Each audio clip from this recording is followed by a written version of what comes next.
waaw man j'ai été surpris ba ma demee seeti Taïb Socé prison parce que xaw naa gëj Rebeuss quand même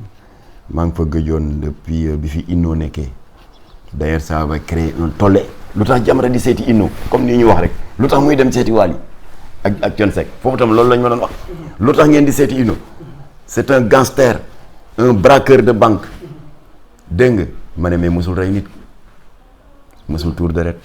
attaqué na ay station Shell ak yeneen station mais kenn mosul dégg Inno ne song ni nangu kalpeem rey ko alors bref booba laa fa géej alors ma dégg ci mois de juin 2018 ñu nekk l'administration pénitentiaire dafay réceptionner des travaux yu ñu doon def foofu ba entrepreneur yu pare na tey lañ koy réceptionner ñoom seen bopp ñu def communiqué de presse sa naataangoo presse bi yëpp daw dem couvrir ko ndekete la ñuy réceptionner c'était les parloirs qui venaient d'être réaménagés qui sont devenus des parloirs modernes léegi non seulement capacité bi yokku na parce que bu njëkk ba 15 personnes rek la daan jël bu seen 10 minutes manqué ñu évacuer ñooñu indiwaat 15 léegi c'est passé du simple au double am na 30 places léegi ba noppi dañ ko moderniser léegi dafa am benn baie vitrée bu dox ci diggante visiteur bi ak prisonnier bi ba noppi na mu am benn interphone boo xam ne moom ngay jël gàddu gi moom mu jël bosam gàddu ngeen di waxtaan donc c'est ultra moderne c'est bien waaye millions yooyu ñu def foofu c'est pour améliorer les conditions de visite des visiteurs yi dëkku ñëw Rebeuss dañ fay ñëw pour 10 minutes gis ak seen benn détenu rek dem neewuma lu bon la waaye dafa am lu ko gën a prioritaire li ko gënoon prioritaire te ñàkk bàyyi xel loolu moo jur les 2 jeunes 17 ans 18 ans qui sont morts à la chambre 11 li ko gën a prioritaire mooy les 43 cellules ya fa ne te ba colon yi di tabax Gorée di tabax Rebeuss prison Rebeuss ñii naan 1920 du 1920 1914 la administration coloniale bi jël un bâtiment ñii naan ancienne caserne la ñii naan ancienne nangam mettre ko à la disposition des services de l'urbanisme ñu tabax ko kaso kon Rebeuss daté na de comment dirais-je combien 1914 ba 1919 bari na de donc 19 ba 2019 donc des na ñaata des 4 ba 9 des na 5 ans mu mat 100 ans kon Rebeuss am na 95 ans 95 ans bâtiment bu fënax la waaw kon ba ko tubaab yi di defar dañ ko sóoraale woon pour héberger 600 détenus en 1914 600 détenus 43 cellules réparties dans 43 cellules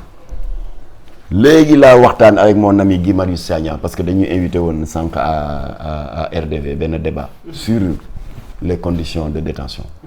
Guy Marius Sagna m'a dit en personne léegi ñu ngi ci 3000 détenus donc 600 yi dañ ko multiplier par 5 loolu moo doon priorité par rapport ak millions yi ñu dugal ci parloir yi pour naajsal ko comme ça bu organisation humanitaire internationale yi bu ñëwee dugg na mais vraiment la prison de Dakar elle est moderne waaye ba ne boo leen duggee ci biir xam donc li nombre population carcérale yi passé du simple au quintuple moo tax que c'est devenu un enfer promiscuité bi képp ku dugg Rebeuss boo dee ñaari fan boo génnee booy wax sa bët day taa rongo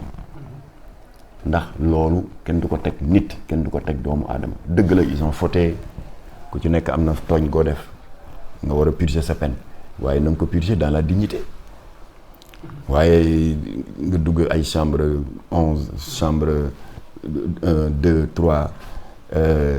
gis bu tëdd jotee ñu di leen tëddal ni comme sardine ñu ngi ko tuddee l'aménagement en quinconce te Guy Marius wax na ma ni am na ñoo xam ne dañuy taxaw ba bër set dañuy benn mur rek wéeru fa wala nga sa tànk toq yi nga jonkan am ci kaw wéeru bu dee ku laa biir la parce que mën nga wéeru mu ne waaye bu wàccal sama kaw mu daal di indi histoire ba am na ñooñu bu ñu xëyee suba seen tànk day neewi parce que le sang ne circule foofu la priorité bi nekkoon l'air est invivable ndax une petite pièce comme ça ñu dugal fa 200 personnes kooku c'est inhumain waxuñu ñu climatiser ko sax waaye ñu ut un puissant aspirateur boo xam ne dina génn gaz carbonique bi nit ñi di noyyi di ko gilli ci atmosphère yi génne ko mu am air bu bees buy dugg au moins ñàkk renouvellement air boobu tax na y a certaines cellules surpeuplées qui battent des records de maladies pulmonaires tuberculose yu bari na fa c'est inhumain bu ko defee nag ñun suñu gëstu daal li muy wan mooy surpopulation carcérale boobu nga xam ne ñu ngi ko évaluer ci statistique bu 2018 bii ñu génn à 10 680 détenus au niveau des 37 prisons 10 680 te 10 680 yëpp 4800 yi dañu nekk en instance d'être jugés c'est-à-dire c'est des détenus qui sont présumés innocents ndax kenn atteel bu leen un présumé innocent nga koy torturer noonu buñ ko attee ba noppi ne ko defoo dara ñibbil doo ko ameel àq loolu moo am Rebeuss moo tax nag ñun jàpp nañu ne conséquences yi bari na non seulement am na conséquence ci santé doomu aadama ya fa ne mais dafa am conséquence dans l'encouragement de la corruption ñun dañ ci am ay firnde yu wér particulièrement dans la confection des listes des bénéficiaires des grâces présidentielles kaaw Amadou Mouri Diallo bi wane na ko yow koo xam ne yow dañ la jàpp trafic de faux médicaments nga lor pharmaciens yi ndax pharmaciens yi dañuy fay patente fay taxe fay impôt di fay ay loyer di fay ay employés yow nga jóg ak sa mboxum outil conteneur u faux médicaments am ci ay milliards def sa poche attee guñ la liste grâce présidentielle ñëw ñu ne Amadou Mouri Diallo nga ci biir fan la jaar parce que grâce présidentielle bala nga ciy mën a bénéficier mooy ñi nga xam ne seen dossier ça a fait l'objet d'un jugement définitif mooy ñi nga xam ne seen dossier a été frappé du cachet de estampillé de l'autorité de la chose jugée nga xam ne sa affaire leer na yow 5 ans ngay tëdd wala sa affaire leer na 3 ans ngay tëdd pour différents critères bonne conduite et cetera état de santé alors liste bi autorité pénitentiaire yi di defar nga daal di am chance bokk ci parce que jugé nañ la ba noppi mais Amadou Mouri Diallo kenn jugé guñ ko lan la turam di def dans la liste bi Macky Sall signé moo tax nag ça nous confirme que corruption yàq na l'univers carcéral sénégalais preuve bi ñu ci am ndem si yàlla si Inno histoire Inno yéen ñëpp yéen a ngi koy fàttaliku moo ko Alex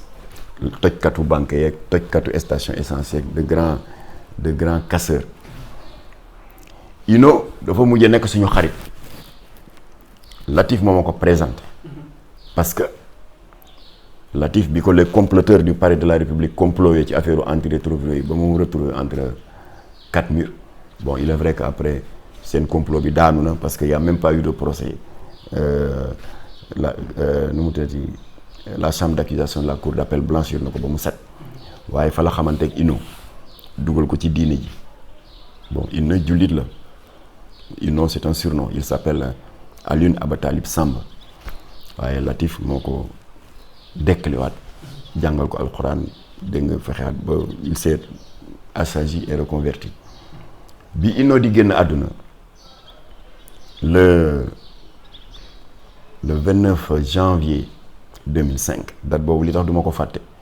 mu ngi fekkoon Latif Maroc dafa demoon defi un traitement intensif suite à ses épreuves carcérales fa la toll woo Mbaye Diouf Dia xaritam la bu fédération sénégalaise de football ne yow Mbaye Diouf Dia ak Makhtar dama bëgg ngeen représenté ma sa dëj ba parce que dañ doon considérer Inno un marginal un pestiféré kenn bëggu fa teg tànk am na sax ay mbokkam yu qui ont boudé ba ma ñëwee presse bi jaaxle ne ma un délinquant comme ça un agresseur yow ngay ne ti dëjëm ma ne du nit la xanaa amul ruu amul bakken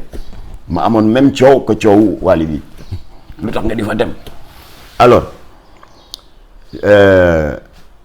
bañ jógee ci dëj nous avons appris que ndeke Inno avant muy gaañu bind na ay mémoire njàngam soriwul woon waaye lu muy bon ut na benn cahier bu ndaw de 50 pages te am na beneen bu mu entamé encore de 50 pages waaye mujjul egg ci bu njëkk bi Latif la ko jox Latif jox ma ko Donc il voulait écrire un livre pour dénoncer les conditions de détention, enfer univers carcéral bu mu doon dund, mais particulièrement corruption bi am dans le choix des bénéficiaires des grâces présidentielles. nee na man Inno xam naa ci dara ndax proposé nañ ma, dama yorul woon xaalis rek waaye ñi am xaalis te bénéficiaires yi xam naa fu ñuy jaar ba jënd seen liberté. Inno wax na loolu waaye dañ ci teg ay at yu néew rek parce que Inno il est mort le 29 janvier 2015 waaye ñu teg ci ay at yu néew le 1er mars 2011 je prends à témoin le secrétaire général du Batona maître Mbaye Sène bi ñuy waree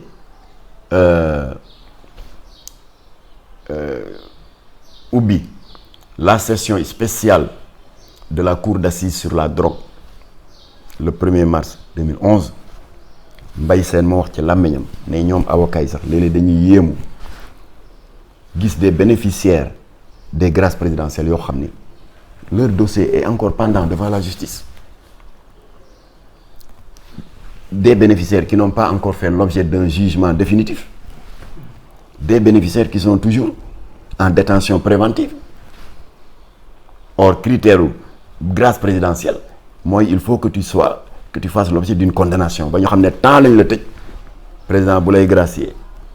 la wala mu bàyyi la nga 5 ans lañ la tëj mën naa mu bàyyi la nga tëdd 2 ans mu gracier la ñu bàll li ci des.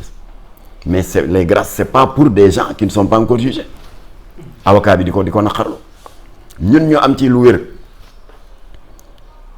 et c'est là que je vais en terminer. mu di le grand trafiquant de drogue nigérien John Hobby ñun mës nañu yëg ne ba mu jaaree Rëbës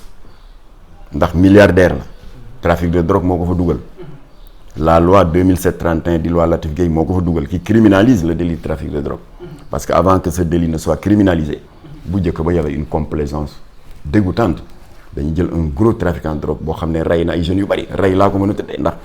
jeune bu daan jàng am avenir nga kannal suloo ko ak sëy yi ngeen di tas yokk insécurité ci dëkk bi ndax narcodépendant yi bu ñu amul lu ñu jëndee drogue dañuy agressé ji ak tamit xaalis bu bon bi ñuy recycler di déstabiliser suñu économie. Donc reykatin bu mel noonu donte le milliardaire la fexe na ba dugg ci listu ñi ñu war a gracier ni Amadou Wuri Diallo le trafiquant de faux médicaments noonu la ci duggee xam nga bu Amadou Wuri Diallo ñun dañ ko yéex a yëg waaye bu Hobby ñun dañ ko teel a yëg immédiatement ñu daw saisir le ministre de la justice boobu mu ngi may dégg kii moo fa nekkoon Cheikh Tidiane Sy mu rek mu daal di casser deal bi ñu àtte ko rapidement condamné ko 7 ans il n'était même pas jugé ñu ne bokk na ci liste bi ñun ñuy benn waay suñu xarit buy liggéey ci administration pénitentiaire woo ñu dégg ñu ko rek ñu jóg attaqué ne kenn du ko fi defaree grâce d'abord c'est un criminel et ensuite il n'est pas encore jugé alors ñu daal di ko jugé dóor ko 7 ans mu war a purger penam camp pénal. Alors scandale amaat fa encore ñu jot ay preuve ni ndax dafa am xaalis corruption bi am ci biir univers carcéral bi foo ko natt weesu na ko ñu jot ay preuve ni cellule am fexe na ba am cellule individuelle te comme que dafa waroon tëdd 7 ans c'est du temps mu fexe ba demander ñu karaleel ko cellule am. Un luxe insolent. Il y avait des appareils électroménagers, télévision écran plat, des chaînes hi-fi. xam nga loolu mënuñu wax ne administration pénitentiaire yëgu ba mujj gi daal mu mel ni ku nekk di mener un train de vie princier dans la prison parce que trafiquant de drogue la am yi milliards et li gën a scandaleux bu heure récréation yi ñuy accordé prisonniers yi jotee moom day génn toog ci cour bi teg saison francolaay yore ñaari portable allo Burkina allo oui allo Bénin allo Bruxelles. Donc à partir de la prison il continuait à contrôler son réseau international de trafic de cocaïne. Donc la complicité interne était établie. Jamra ñëwaat soññe état bi ministre de la justice vérifié gis ne li ñu wax yëpp am na on a relevé de ses fonctions le régisseur de la prison jël John Hope bi daal di ko sànni dans le quartier de haute sécurité prison bu Ndar seen plan seen deal yëpp yàqu foofu la toog purger penam ba mu jeex kon la corruption est réelle prison ku fa néew doole dee nga ñi fa am doole ñooy joggati yi néew doole di fa am des passe droits di fa am des améliorations de leurs conditions d'existence moo tax ñun ñu yaakaar ni et c'est la proposition qu'on a fait ce matin maak Guy Marius Sagna lors de notre débat à la RDV moo tax ñu yaakaar ni état bi waratul bàyyi le choix des bénéficiaires des grâces uniquement entre les mains de l'administration pénitentiaire entre les mains de la direction des grâces bu ministère de la justice na ci état bi dugal société civile xam nga coow amoon na ci pétrole bi ñu naan état bi ni muy signer contrat yi c'est des conditions nébuleuses et cetera Macky Sall pour couper court à tout ça crée le COS énergie le comité d'orientation stratégique sur l'énergie ñun ñii Jamra ci la ñu bokk ba Macky Sall di convoqué Diamniadio fii il y a 2 mois un atelier sur le contenu local invité na société civile invité waale na Jamra moo tax ba ma fa demee fekkante naa fa ak Birahim Seck bu Forum Civil bon ñeneen ñi gisuma leen parce que y a beaucoup de monde waaye moom au moins gis naa ne mu nga fa donc société civile bokk na ci COS énergie comité d'orientation stratégique bu ko defee contrat yi ñuy signé ak entreprise yi postulé à certains marchés ci exploitation pétrole beeg ñu xool ndax yépp aw na yoon de la même manière état bi war na fexe ci procédure de délivrance des grâces présidentielles bu ñu ko bàyyi ci loxo administration pénitentiaire uniquement bu ñu ko bàyyi uniquement ci loxo ministère de la justice na ci société civile am droit de regard parce que bu loolu amoon kon scandale Wuri Diallo le trafiquant de médicaments gracié alors qu'il n'est pas encore jugé alors bu amoon loolu du am loolu mooy suñu proposition mais d'une manière globale on demande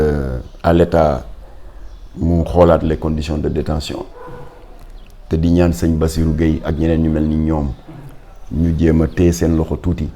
ci spontanéité wu mandat de dépôt yi dañu gaaw seen loxo dafa gaaw ci mandat de dépôt mandat de dépôt na nekk la solution la plus extrême parce que boo demee France ak dans d'autres démocraties évoluées il y a des peines alternatives yu ñuy def par exemple pour la drogue foofu du tukkat yamba bu ñu bett ci bopp koñ bi rek yow fëgg la 5 ans comme ça se fait ici au Sénégal c'est scandaleux Rebeuss a ngi fees ak ay fumeurs de yamba les narcotrafiquants pendant ce temps ñu ngi ci mbedd mi di dawal seeni Mercedes moo tax ñu ngi ñaan Macky Sall ak autorité judiciaire yi nañu génne tukkati yambay la loi Latif Gueye waxul loolu parce que am na ñu naan waa Latif Gueye moo nekk kii il a encombré les prisons c'est pas vrai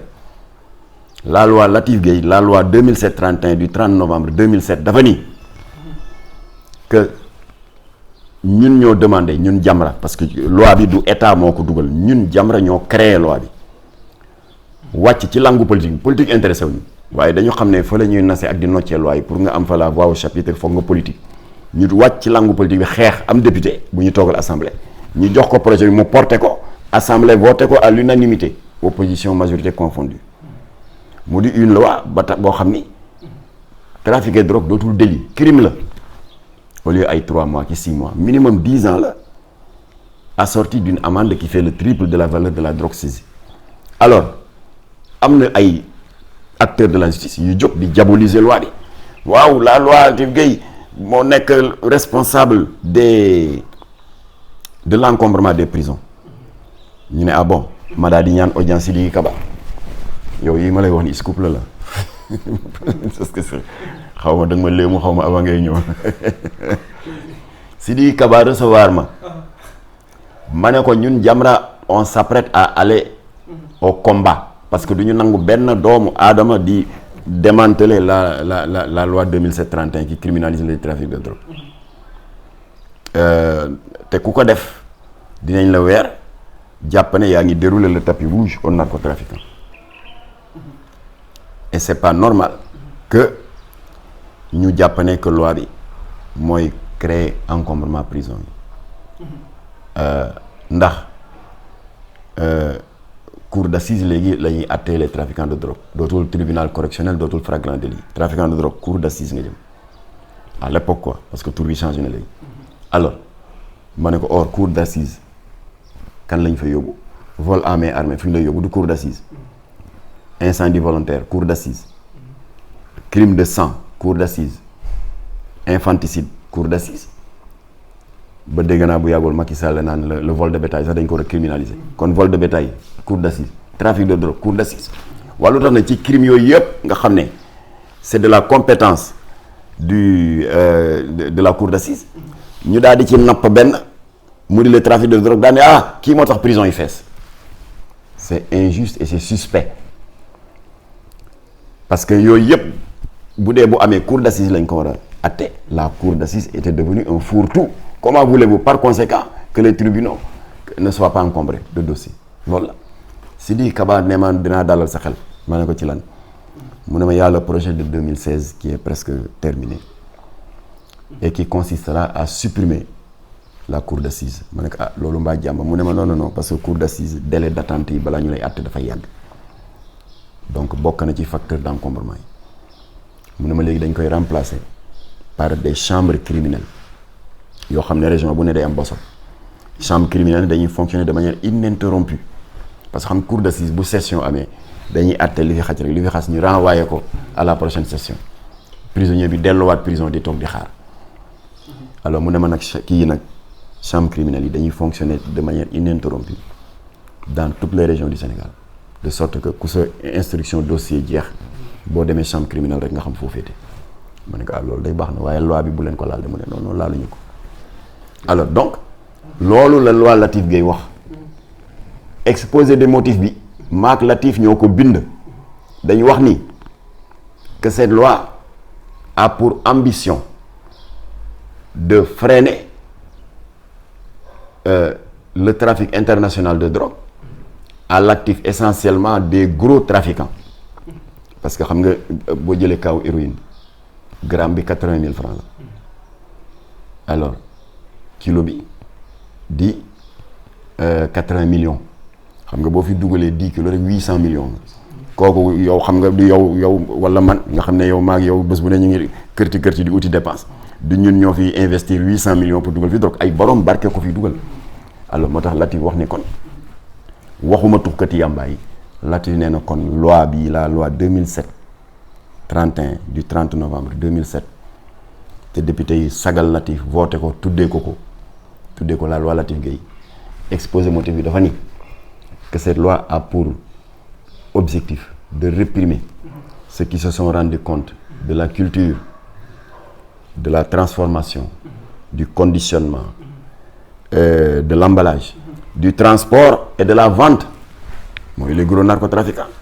waaye léegi dañu inverser machine bi dañu bàyyi gros trafiquants yi ci biti jàpp les petits fumeurs de yamba bu ñu bett ci bopp koñ bi fëggal ay at kaso du yoon alors kon nag nous réitérons au président de la République notre revendication nañu dimbali mu désengorger prison yi en priorité nañu génnee ñi tëj te jàpp ne dañ doon tux yamba ñu tëj leen ñooñu defuñu dara c'est des victimes des narcotrafiquants bañ nañ ba tuddee leen des narcodépendants un narcodépendant est un malade par conséquent sa place c'est pas la prison dañ ko war a yóbbu dans les centres de désintoxication rawatina benn naa ngi fii en 2014 l'information passe mal l'État ne communique pas assez là-dessus la banque la mairie de Paris ak Fonds mondial ak yeneen structure ñoo ko financé bu njëkk boo bëggee désintoxiquer sa doom il te fallait 500 000 600 000 lu ñëpp a ko mën fii benn ticket 5 000 francs ngay jënd ñu defal la prise en charge daal di la toppatoo ñoom docteur Diallo mu fay def liggéey bu am solo mook équipe am defal la benn dose de désintoxication à base de méthadone c'est un euphorisant boo xam ne moo lay accompagner en douceur jusqu'au sevrage complet nga normalaat jëlaat sa place société bi équilibré kon tuxkati yamba yi ci kaso yi foofu mooy seen place mais un fumeur de yamba sa place c'est pas Rebeuss dañ la war a yóbbu centre de désintoxication désintoxiqué la ba nga set nga dellu sa place société bi moo tax nag en France et dans d'autres grandes démocraties avancées bu ñu la jàppee ci tuxum yamba du systématiquement lañ lay jël rek yóbbu la kaso dañ lay imposer ce qu'on appelle une obligation de soins loolu la ñuy tuddee l'injonction thérapeutique dans le code pénal français mooy dañ lay naan jàpp nañ la tu as le choix nga tëdd ñetti weeru kaso wala nga nangu ñu faj la nga ne waaw d'accord te ñu daal di la yóbbu faj la gratuitement nga normal delluwaat na ko Sénégal doxal loolu yëpp ci xalaatu yi jamono jox état bi pour ñu désengorger donc nañu privilégier donc l'injonction thérapeutique pour ñuy jàpp pour drogue. Deuxièmement toujours ci politique de désengorgement bi nañuy créer des peines alternatives te procureur na wàññi les mandats de dépôt systématique peine alternative yi mooy lan mooy masalan mbedd mi salte na place de l'Indépendance salte na et cetera ñu jël ay prisonniers en leur donnant la chance de se racheter ñu ne yow yaa ngi waroon tëdd ñaata kii ne 3 ans bon ñu ne waaw kon léegi pendant 3 mois sas nañ la ngeen ànd ak garde pénitentiaire yi ngeen nettoyé ji place de l'Indépendance wala ngeen nettoyé ji bërëb sàngam wala nangam wala ngeen gor garab yi parce que avenue bi nawet bi jeex na sëq na donc France dinañ koy def c'est les peines alternatives ci wàllu ba tey politique de désengorgement la France est en train d'exploiter avec beaucoup de succès le système de bracelet électronique mooy bu dee da nga def délit boo xam ne laaj ñu lay tëj kaso dañuy nangu sa passeport jox la bracelet électronique qui est relié à un dispositif informatique foo nekk dans le territoire national ñu xam ko boo jéemee dindi bracelet bi wala nga yàq ko sax ñu xam ko fekk la fa nga ne jàpp la alors yooyu yëpp la ñuy ñaan état bi mu bàyyi ci xel ndax prison dafa metti te encore une fois waxuñu lii pour défendre ña nekk ci kaso bi ndax tooñ nañu ba ñu ngi purger seen peine waaye lu ñuy tooñ nañu jàpp ne ay doomu aadama lañu ñu ngi fàttaliku bi Seydina Mohamed gagné xare yëpp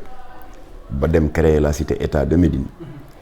ñu jàpp ay prisonniers ñoo xam ne c'est des non musulmans il y a des juifs il y a des païens il y a des animistes waaye ñu bari lool saaba yi ne ko waaw ñi qu'est-ce qu'on a fait mu ne bu leen kenn laal ñu créer leen dans la cité état de Médine benn quartier spécial bu ñu tuddee ahlul zima fa lañ leen defoon yonent bi ne na ngeen leen yemale avec la population musulmane de Médine ñu am les mêmes droits et les mêmes privilèges dañuy lekk ba suur naan ba màndi ku ci feebar faj leen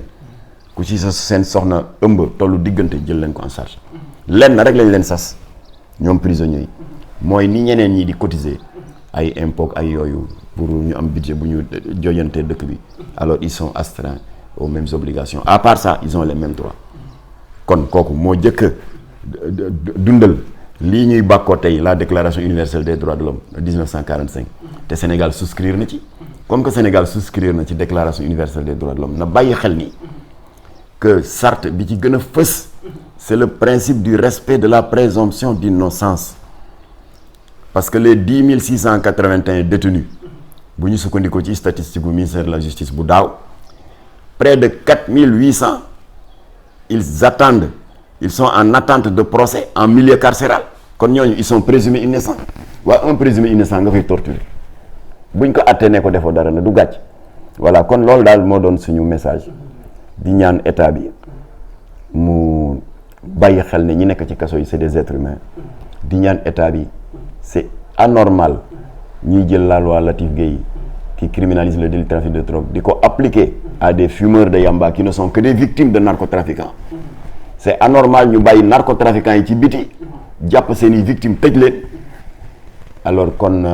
ñu dellu ñaan rek état bi pour am plus de transparence dans l'attribution des